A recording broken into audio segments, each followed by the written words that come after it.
Ever wonder what really separates the rich from everyone else? It's not just about the money in their bank account. It's about the ideas in their head. So today, we're going to dive into Harv Eker's Secrets of the Millionaire Mind to uncover the hidden programming that's either helping or hurting your wealth. Okay, so it all kicks off with this great little story about a family dinner. Imagine this. A woman is in the kitchen getting a ham ready, something she's done a million times. But this time, her husband walks in and asks a simple question. He says, "Honey, why do you always cut the ends off the ham before you cook it?" And she kind of stops and thinks about it and realizes, you know what? I have no idea why. She just replies, well, that's just how my mom always did it. It's a habit she's been following for years, and she's never once questioned it. So now she's got to know, right? She picks up the phone, calls her mom, and asks her the same exact question. And her mom gives her the same exact answer. Honestly, I don't know. That's just how your grandmother always did it. The mystery deepens.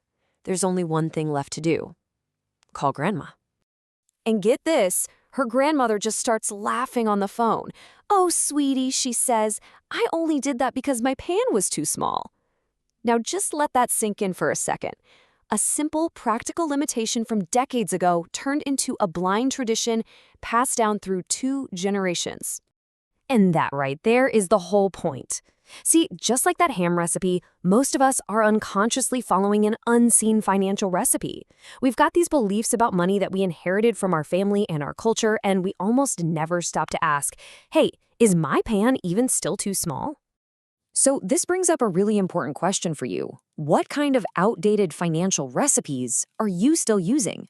Are you living by rules like rich people are greedy or you have to work hard for money just because that's what you always heard growing up? This whole collection of inherited ideas, well, that's what Harv Eker calls your money blueprint. It's like this invisible script that's running the show and dictating every financial decision you make. Let's start decoding it. The best way to think about it is like a financial thermostat. Whatever your thermostat is set to, that's the level of wealth you'll always find yourself at. It's why so many lottery winners go broke. Their internal thermostat is set low, and it just cranks the heat back down. And it's also why a self-made millionaire can lose it all and earn it all back again. Their thermostat is just set way higher. So how does this blueprint actually work? Well, it follows a really simple but incredibly powerful formula. Your thoughts create your feelings. Your feelings drive your actions, and your actions produce your results. It all starts inside your head. Your inner world literally creates your outer world. If you want to change the fruits on the tree, you can't just focus on the fruits. You've got to change the roots. So where the heck does all this programming even come from? Eker boils it down to 3 main things that happened when you were a kid. First, there's verbal programming, all the things you heard about money, like money doesn't grow on trees. Then there's modeling, the things you saw. Maybe your parents were amazing savers, or maybe they fought about money all the time. And finally, there are specific incidents, those big emotional experiences around money that really stuck with you.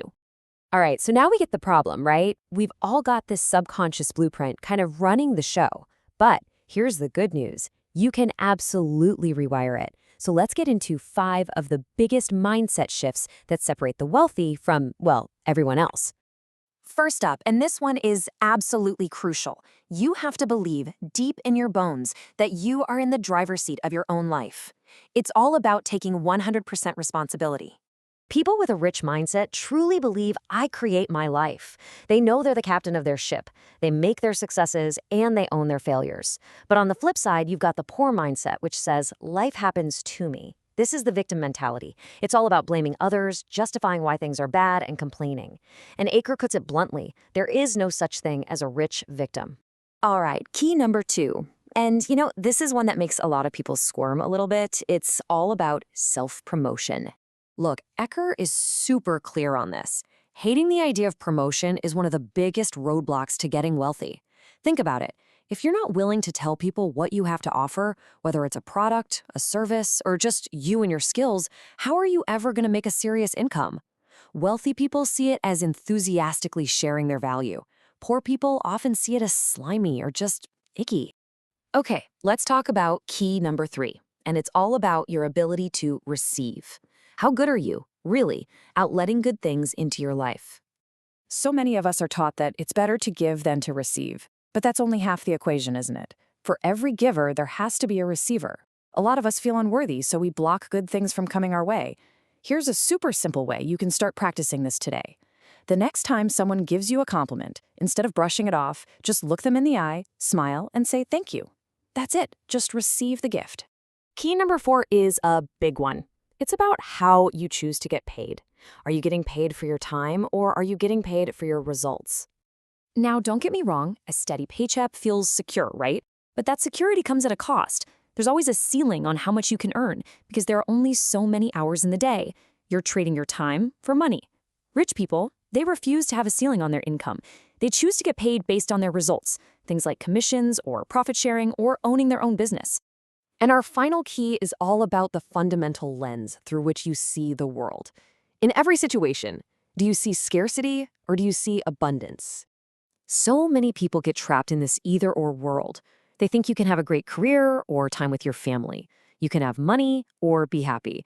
But the rich, they live in a world of both. They believe you can have your cake and eat it too. Instead of accepting limits, they ask a much, much more powerful question. How can I have both? And that one simple shift changes everything.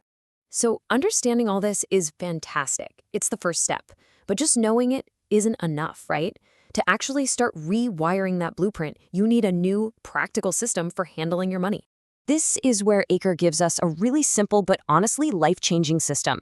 He says to divide every dollar you get into these 6 jars or accounts. And listen, the most important part here isn't the dollar amount. It's the habit. Rich people aren't necessarily smarter, they just have better habits with their money. When you start managing the money you have now, you're sending a powerful message to the universe that you're ready to handle more.